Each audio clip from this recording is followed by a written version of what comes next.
Yo nací en una casa muy humilde, de chapa. ¿Quién fue María Auxiliadora en tu vida? Todo. Todo. Con Tabaré Vázquez, intendente. Yo tampoco conocía aquel Tabaré. Surgió, me di cuenta, que ejercer la política es como hacer medicina. ¡Festejen, uruguayos! ¡Festejen, vamos! ¿Cómo está transitando Tabaré este pasaje por la enfermedad? Ahora estamos en mano a mano. Ahora estamos en mano a mano.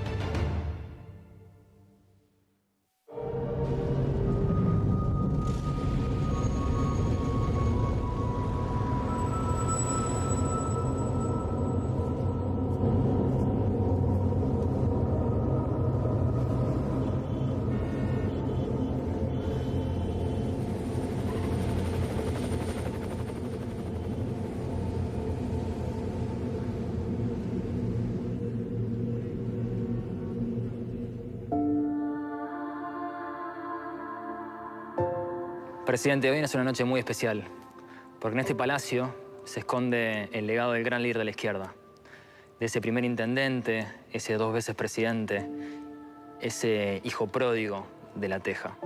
Así que primero que nada, gracias por venir. No, muchas gracias a ustedes por esta invitación, que es tan importante para mí personalmente, y espero que sea por lo menos entretenida las palabras que pueda decir.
Y quiero comenzar reconstruyendo este Tabaré de los primeros años de La Teja, ese Tabaré de barrio en aquel Uruguay de otros tiempos, donde se jugaba en la calle y donde al grito de ese silbido de la refinería de ANCAP, todos volvían corriendo a comer a la casa. ¿Qué recuerdos tiene y qué imágenes se le vienen a la cabeza cuando le hablo de La Teja? Realmente imágenes imborrables. Yo nací en una casa muy humilde, de chapa, pero con una enorme dignidad. La dignidad que mis padres supieron darle, con trabajo, con honradez y pensando en el futuro de sus hijos. Sobre todo en dejarnos una educación para que pudiéramos salir adelante. Pero lo lograron, lo lograron. Era un barrio que los que vivíamos en una manzana sabíamos quiénes vivían en cada lugar de la manzana. Y bueno, ir a la escuela, al fútbol. Voy a hacer una confesión, colarnos en la cancha de Progreso para ver jugar a Progreso los sábados de tarde o los domingos. Y esa era la vida, una vida muy sencilla, una vida de trabajo, una vida de honestidad. Aparte de colarse, dicen que usted de joven era bastante rebelde, tan brillante como inquieto. Dice que le decían el indio y que siempre era el más inquieto y el primero en la guerra de tizas.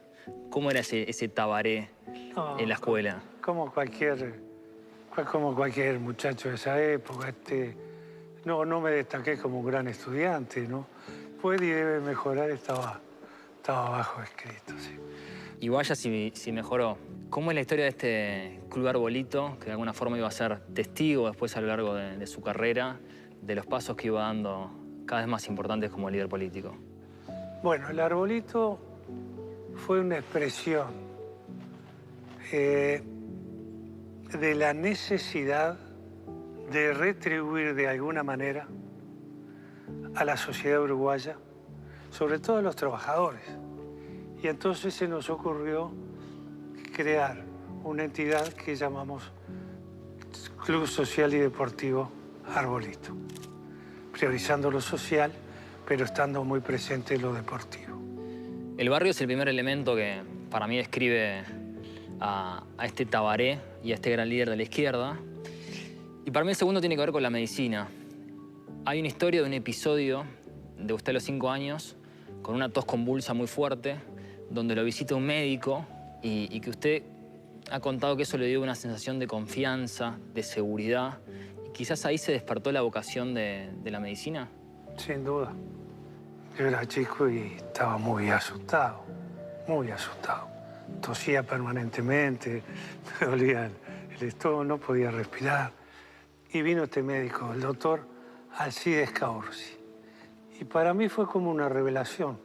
Cuando uno lo veía entrar era como si entrara la salvación. Yo no recuerdo por lógica que me indicó, que no me indicó. Lo que sé que me curé.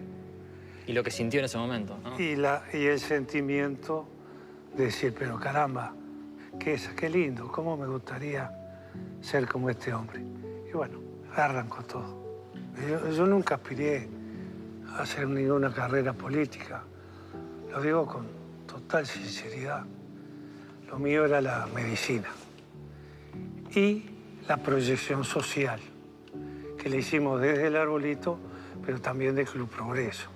Esa llegada al fútbol es como un primer acercamiento un poco al mundo del poder, ¿no? Sí. Porque el fútbol, tanto como la política, tienen esto que conectan con la emoción, que conectan con las masas. Sí, sí. Y me pareció que era un desafío interesante aceptar con un equipo del barrio, no con ningún mesías que llegara a poner dinero para sacar Progreso adelante, sino con el trabajo del barrio. Progreso es la teja es progreso. Esa riqueza humana que hay en el seno de la sociedad uruguaya que es extraordinaria. Salimos campeones del campeonato uruguayo en 1989. Fuimos a 2 Libertadores de América. Jugamos 6 liguillas. Entonces, Progreso eso lo logró con el trabajo de su gente, con los obreros, con los trabajadores, con las trabajadoras, con los empleados, con los que se convencen que si se pone esfuerzo, trabajo, dedicación, las cosas se pueden lograr. Pero sin trabajo no hay nada. Y en aquel entonces aparece una persona especial en su vida que se convertiría en una verdadera compañera de camino. Vamos a ver algo.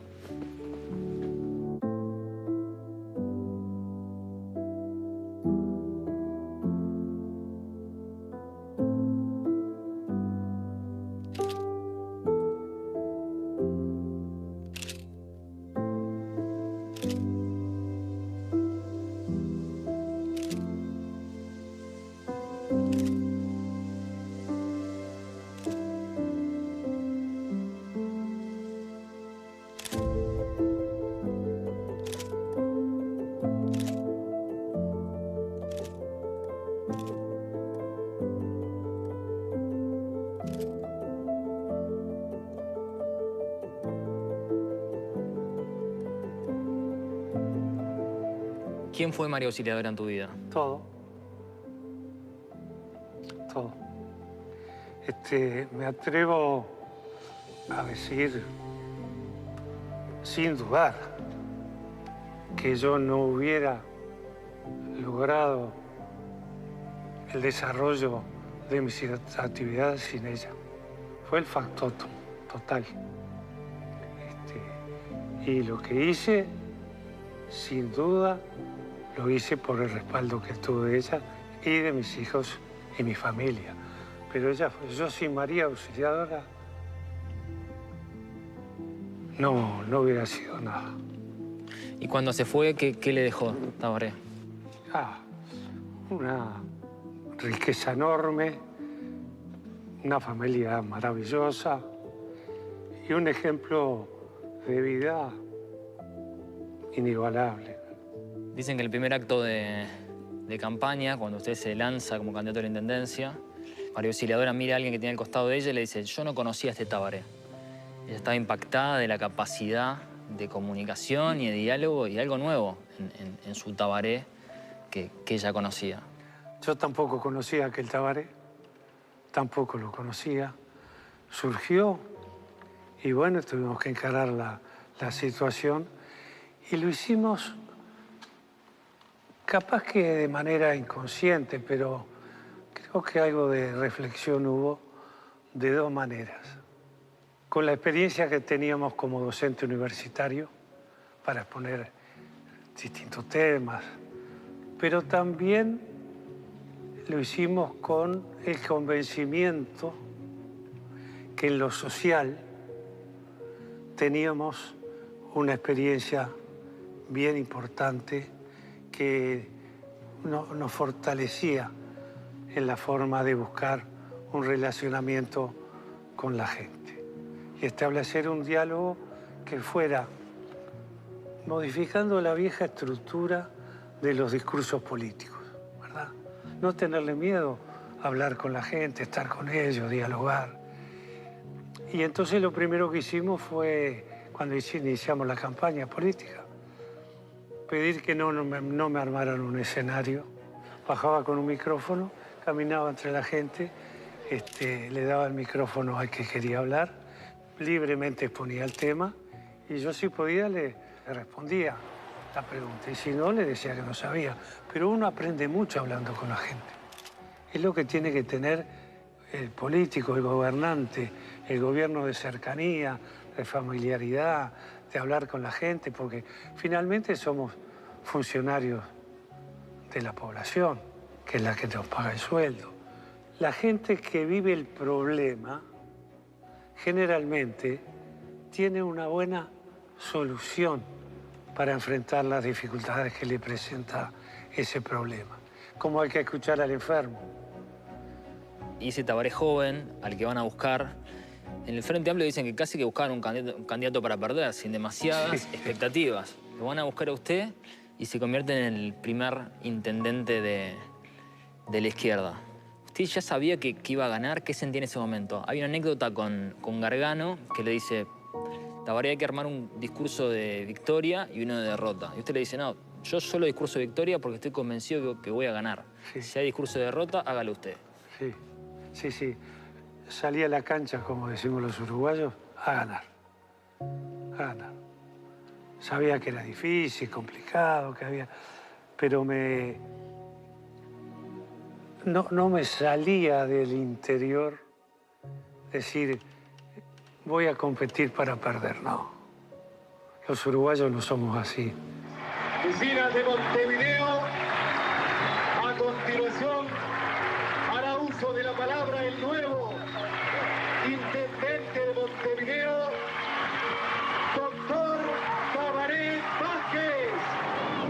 Comparecemos ante este pueblo de Montevideo para decirles que ponemos en vuestras manos el gobierno de este departamento y de esta ciudad. Presidente, usted cuando asume como intendente tiene que enfrentarse a empezar a armar su grupo, su entorno, y empieza a marcar un perfilismo Tabaré de cómo ejercer el poder. Y es muy interesante de analizar, porque usted dice en aquel entonces, el Frente Amplio fue la madre de la criatura y ahora llegó el momento de cortar el cordón umbilical. ¿Cómo eran esos primeros años de ejercicio del poder? ¿Cómo era su relación con Seregni? Que sé que se reunían una vez por semana un poco a discutir las decisiones importantes. Lo del cordón umbilical se refería exclusivamente a la gestión. No lo podía dejar en manos de mi partido político que amo la conducción de la gestión de la intendencia. La población había votado a una persona para que cumpliera tal gestión. Pero lo que nunca corté fue mi relación política con el Frente Amplio, a tal punto que yo tenía permanentemente conmigo el denominado Documento 6, que era el programa que habíamos presentado a la población para que nos votara. Y me guié por el programa político, programático del Frente Amplio. Por ahí, como salieron tantas cosas que ahora se llaman fake news, salieron un montón de cosas que no eran ciertas. Mi relación con Seregni fue muy buena. Al principio no tanto. Creo, claro, Seregni Alguna rapidez lógica, ¿no? no me conocía. El nuevo que llega, que es el protagonista, Claro, que de alguna forma... Sí. Seregni tenía otro candidato, me parece, me han dicho, para la intendencia, pero encontré un enorme respaldo del profesor Juan José Crotogini, que había sido mi profesor, yo había trabajado con él, y cuando supo que Mariano Arana me proponía como candidato a la intendencia, me apoyó abiertamente él y Mariano, y bueno, y así surgió mi candidatura. Pero después con Seregni, una muy buena relación, aprendí enormemente con él desde el punto de vista político, le estoy enormemente agradecido, y después tuve un respaldo total hasta el final de su vida. Cuando un ser querido se enferma, todos queremos ser los primeros en estar ahí. Por eso existe SECOM, primer servicio de compañía de Uruguay y del mundo. Nuevo Serum Rellenador de Revitaliv. La más alta concentración de ácido hialurónico. Menos 40% de líneas de expresión. Validado con dermatólogos. Solo de L'Oréal París. Lo valemos. Mientras el mundo avanza, ¿qué auto vas a elegir? Adelantate vos también.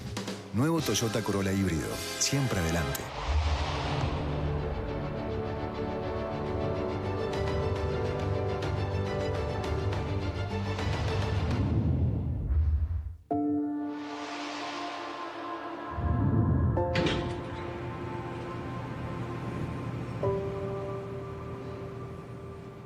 Hablando con gente de su entorno, me decía, Tabaré es como un gran comandante.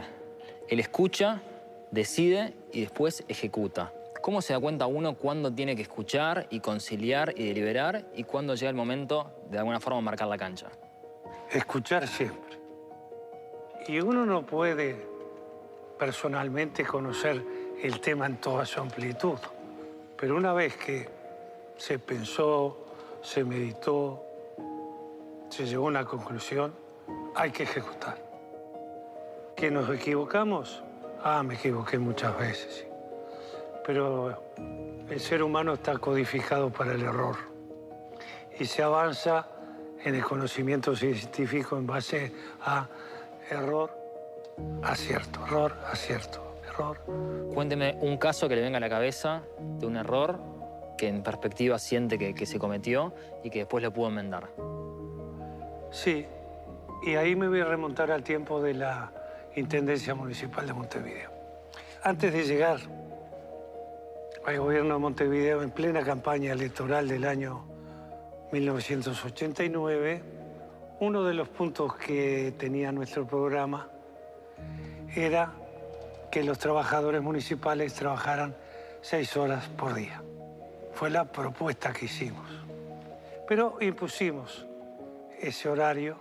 Un día, un buen día, tengo una reunión con Nadeón, Montevideo, cuyo secretario general era un sindicalista de primerísimo nivel, Eduardo Platero. ¿Buen negociador? Buen negociador, excelente dirigente sindical. ¿Qué es lo que precisa un gobierno? Bueno, un día tengo una reunión con él por varios temas y no sé qué me reprochó, no recuerdo. Seguramente con razón. Digo, che, Eduardo, te dimos las 6 horas para los trabajadores. ¿Y el sindicato te la pidió? Ahí aprendí que hay que dialogar. Otra de la necesidad de dialogar. Ya estábamos instalados en la Intendencia y atrás de Cerro, Santa Catalina, hay un camino que Carlos María Ramírez, yo, bueno, tenía dificultad un ómnibus para entrar, la ambulancia, un taxímetro cuando llovía. Lo cierto es que bituminizamos desde el cerro hasta Santa Catalina la calle. Cuando se terminó, que la íbamos a inaugurar en Santa Catalina, había una sensación de bien, de bárbaro. Alegría moderada. Sí. Entonces le pregunto a los vecinos, ¿pero ustedes no están contentos con esto? Claro que estamos, intendente, estamos. Pero si no hubiera consultado, le hubiéramos pedido que pusiera luces antes de hacer la calle. Escuchar a la gente. Escuchar a la gente. Después se pusieron las luces, bueno. Y en esa intendencia, ¿en qué momento se empieza a visualizar y a soñar presidente? Yo no soñé con ser presidente. A mí me hubiera gustado repetir la intendencia, pero por sugerencia del propio general Sereñi, dijo, no, tú tenés que ser el candidato, tenés el apoyo del frente a la presidencia de la República, y 6 meses antes de terminar la intendencia renuncié para dedicarme a la campaña electoral. Renuncié a la intendencia y renuncié al subsidio, porque yo sabía que la gente me votó para este periodo, no para darme un subsidio después. Con esto estoy diciendo cuál es mi pensamiento con respecto al subsidio post ejercicio de un cargo electivo. Nos vamos a meter en el camino que lo va a llevar a convertirse en el primer presidente de la República de la izquierda. Vamos a ver algo. Fui designado candidato a la presidencia de la República por el Encuentro Progresista en 1994. Y en ese año llegamos al 30% de los votos. Y en el año 99, donde fuimos nuevamente candidato, obtuvimos el 40% de los votos en la primera vuelta y el 44% en el balotaje. En tus manos y apoyarse en tu sudor, borrará duras muecas pintadas. A redoblar, muchachos, la esperanza, que su latido incita nuestra sangre para que esta nunca olvide.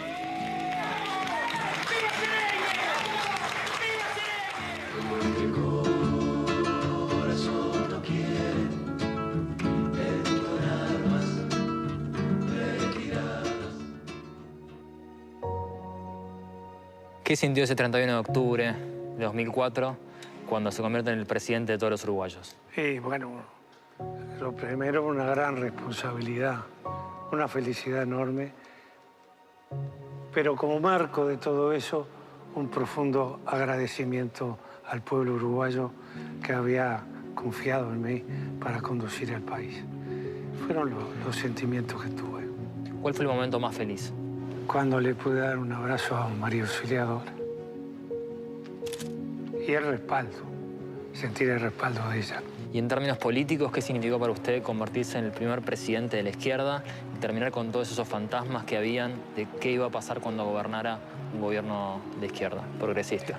No te lo sabría decir. Lo que sí te puedo decir es que asumí como quisiera que me recordaran, si es que me recuerdan, como un presidente serio, como un presidente responsable y como un presidente que hizo el máximo de sus esfuerzos por cumplir los compromisos que habíamos adquirido en la campaña electoral y que llevó a que la gente nos votara. Juro trabajar incansablemente por la felicidad del pueblo uruguayo.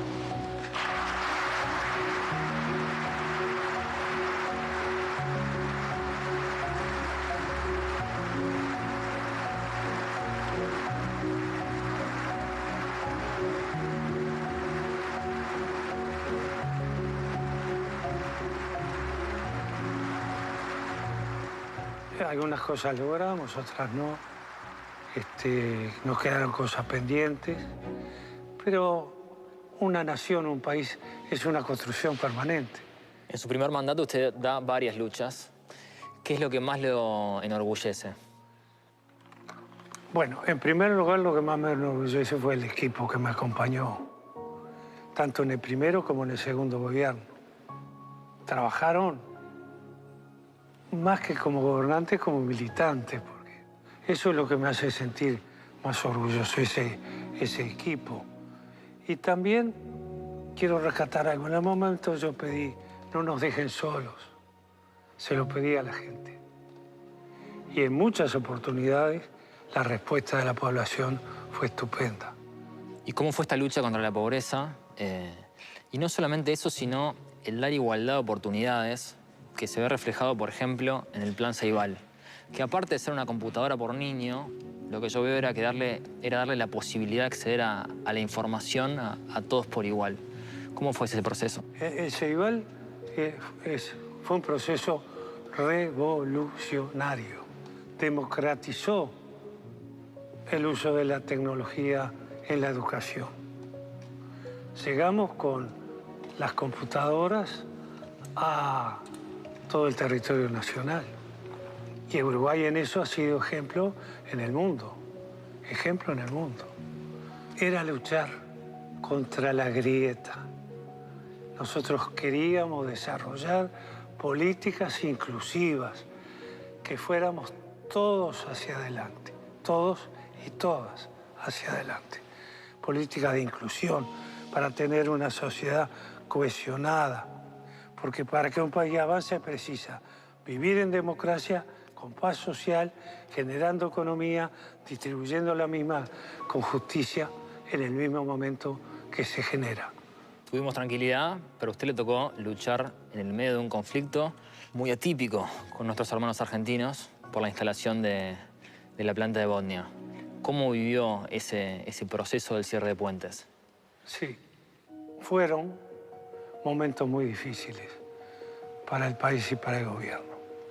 El señor presidente de Argentina en el momento, el doctor Néstor Kirchner, declara públicamente que la causa de Gualeguaychú salía de ser de la zona para ser una causa nacional argentina.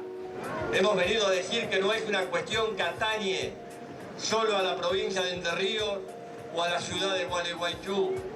Esta es una cuestión ambiental que atañe a los pueblos uruguayo y argentino y que la República Argentina toda asume como un problema propio.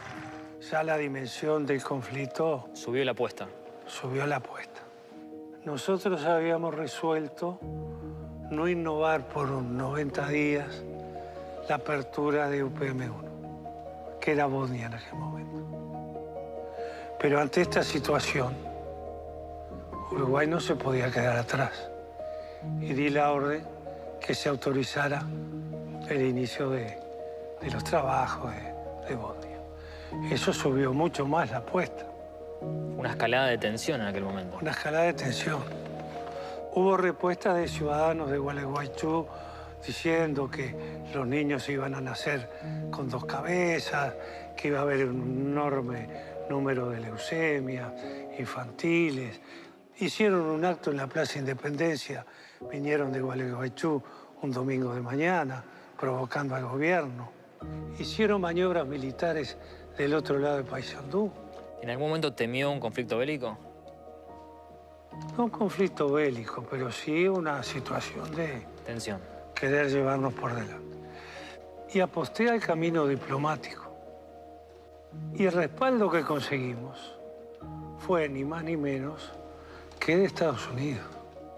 Cuénteme eso que me parece brillante de cuando le pide a Bush y a Condoleezza Rice en ese momento que... Sí, Condoleezza Rice, siendo ella secretaria de Estado, me encontré y tuve una entrevista en Chile, cuando asumió Michelle Bachelet su presidencia. Y ella me preguntó el tema. Y dije, yo lo único que pretendo, es que Estados Unidos diga que Uruguay y Estados Unidos son países y pueblos que son amigos y se respetan. Ella transmitió ese pensamiento al presidente Bush y el presidente Bush lo expresó públicamente. Y ahí quedó. Yo no pedí que vinieran los marines ni que vinieran submarinos atómicos a Río de la Plata. Y eso aplacó las aguas, ¿no? Después vino el juicio de La Haya, que le dio razón a Uruguay, y el tiempo que demostró que UPM nos contaminaba, como decían, del otro lado que iba a contaminar el río Uruguay. Y al margen de eso, Uruguay y Argentina son pueblos hermanos. Hermanos, sí. Son pueblos cercanos. Cuando se realiza un análisis de la relación entre Uruguay y Argentina, hay que hacerlo en dos niveles. Uno a nivel de los gobiernos, que cada gobierno, lógicamente, tiene que defender sus intereses. Pero la esencia, lo fundamental está en la relación entre nuestros pueblos, que es maravillosa. Tabaré, y hoy el pueblo argentino, nuestros hermanos del otro lado del río, querían estar presentes en tu legado a través de la palabra del presidente de la Nación, Alberto Fernández. A Tabaré lo conocí cuando vino a visitarnos a Néstor y a mí en la campaña electoral que terminó poniéndonos en la presidencia de Uruguay poco tiempo después. Estábamos todos muy atentos a lo que pasaba en Uruguay, porque siempre había sido ese país bipartidista. La realidad es que con Tabaré eso empezó a cambiar. La verdad es que en aquellos años no vivimos el mejor de los tiempos, porque tuvimos el famoso conflicto con las pasteras, con el Uruguay. Pero nunca dejé de tratar y nunca dejé de querer a mi querido Tabaré. Tabaré fue un gran presidente. Para la democracia uruguaya fue el hombre que puso una bisagra, permitiendo que haya un tercer partido, en este caso el Frente Amplio, que llegue al poder y conviva con el respeto que convivió con otros sectores de la política uruguaya. Tabaré ha dejado una impronta y deja una impronta enorme en la política de América Latina, en la política del Río de la Plata, en mi corazón y mi afecto. ¿Cómo es su relación con el presidente Fernández? En primer lugar, Alberto es una hermosísima persona, un gran hombre, es noble, es sincero, que tiene la mejor intención para que su pueblo marche todo junto adelante. Yo siento un profundo cariño por él, y el que piense que puede de alguna manera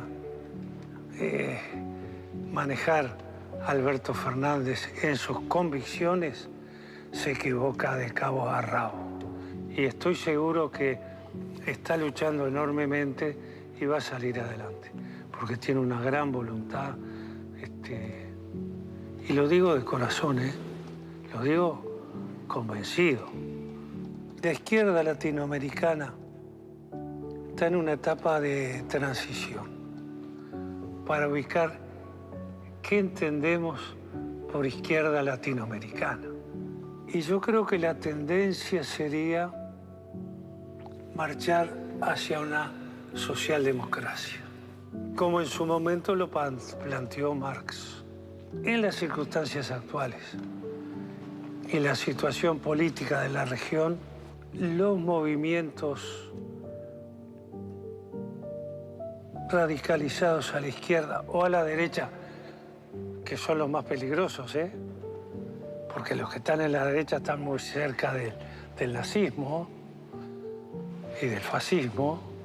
¿Y los que están en la izquierda, radicales?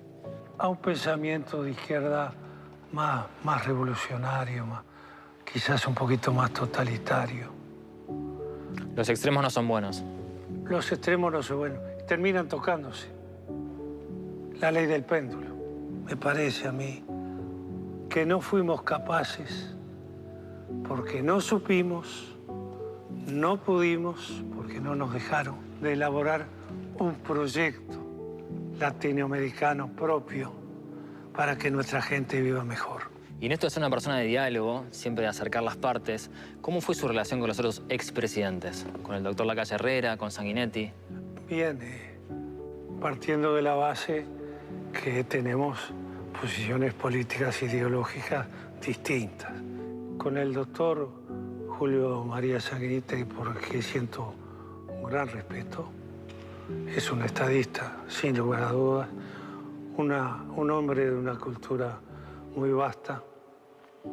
Coincidimos en algunos aspectos vinculados a la pintura. Y voy a contar una anécdota que tuve con el doctor Sanguinetti, que coincidí totalmente con él, totalmente. Oportunidad de ganar la primera presidencia. A los 2 o 3 días yo fui a visitar a los partidos políticos, Partido Nacional, Partido Colorado, a sus propias sedes. Y fui a la sede del Partido Colorado, el secretario era el doctor Sanguinetti. Me estaba esperando una mañana en la puerta de la sede del Partido Colorado. Y antes de reunirnos con el CEN, tuvimos un mano a mano en su despacho. Y hablando con él de distintos temas políticos, me dijo, presidente, a que usted no sabe lo que más extrañé cuando dejé la presidencia de la República. Espero que el doctor Sanguinetti no tome esto como una infidencia, porque tenía toda la razón en lo que me dijo. Cuando yo era presidente, me dijo Sanguinetti, en el edificio Libertad sobrevivía, en Anchorena gobernaba. Y sí tendría razón, porque lo que tiene que tener un presidente también es mucho tiempo para pensar tranquilo. Y Anchorena es un lugar mágico donde uno puede salir de esa vorágine de todos los días y pensar en el futuro. Pensar en el futuro. ¿Y con el doctor Lacalle Herrera? Con el doctor Lacalle Herrera. Que fue presidente cuando usted fue intendente. Sí, muy buen vínculo. Él marcó su posición, nosotros la nuestra. En una reunión que tuvimos, yo le hablé de algunas políticas sociales, sobre todo vivienda. Me dijo, no. Vivienda, yo voy a crear un ministerio de vivienda. Vos dedicate a la luz, a esto, al otro. Logramos cosas juntos, yo creo, muy importantes. 3 cruces. Le hicimos entre el Gobierno Nacional y la Intendencia. Y tenemos una relación, yo diría, hasta afectuosa, ¿no?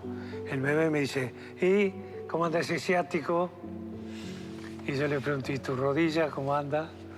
Con el doctor Jorge Valle también tuvimos una muy buena relación. Y con mi querido amigo y compañero Pepe Mujica, una excelente relación de muchísimos años atrás. ¿En qué son iguales y en qué son diferentes Pepe y Tabaré? Pepe tiene sus características brillantes, notables. Ha sido una figura, y es una figura internacional de lustre, ¿no? No somos iguales, pero tenemos una ideología y un pensamiento de fondo que va en la misma dirección y en el mismo sentido. ¿Cómo era su relación con los líderes mundiales? Ahí en Anchorena recibió el presidente George Bush, después recibió a Macri. Cuénteme esas anécdotas. A Lula. En mi vida ni había pensado, ni soñado, ni tenido pesadillas de hablar con líderes mundiales, con presidentes mundiales. Y la vida me llevó a que tuviera diálogo con 2 presidentes de Estados Unidos, con 3 presidentes, ahora me doy cuenta. Bush padre, cuando era intendente, hizo una visita, le entregué las llaves de la ciudad de Montevideo, acá mismo en el Palacio, en este mismo lugar del Palacio Legislativo, con Bush hijo, George Bush hijo, y con Obama. ¿Cómo yo podía soñar? ¿Cómo podía soñar que iba a hablar con 3 presidentes de la potencia máxima del mundo? Tuve entrevistas con Putin, con Xi Jinping de China, con Merkel de Alemania, con el rey de España, el que no está ahí, el que está ahora. No lo hubiera soñado, pero... Y de esas cosas lindas que uno no sueña, pero la vida le trae, ¿no? La vida lo sorprende a uno. Como dice, hay algún problema. tus hijos no son tus hijos, son hijos de la vida y no vienen de ti, sino a través de ti. Y viven en una casa que no puedes visitar ni en sueños. ¿Y los hijos? ¿Y Álvaro? ¿Y Javier? ¿Y Nacho? ¿Y Fabián? Mire. ¿Qué me dice la próxima Perdóneme, generación? Cuando hablan de mis hijos. Se le cae la baba. Sí, señor. Me siento muy orgulloso de ellos, muy agradecido. Y en estos momentos con un apoyo enorme por parte de ellos. Así que es un legado de María Auxiliadora.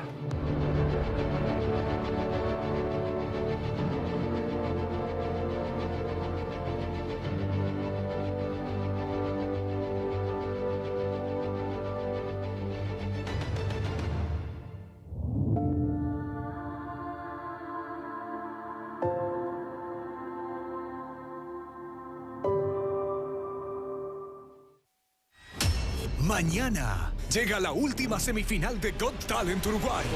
El talento y la emoción van de la mano. Es el momento de Aldana,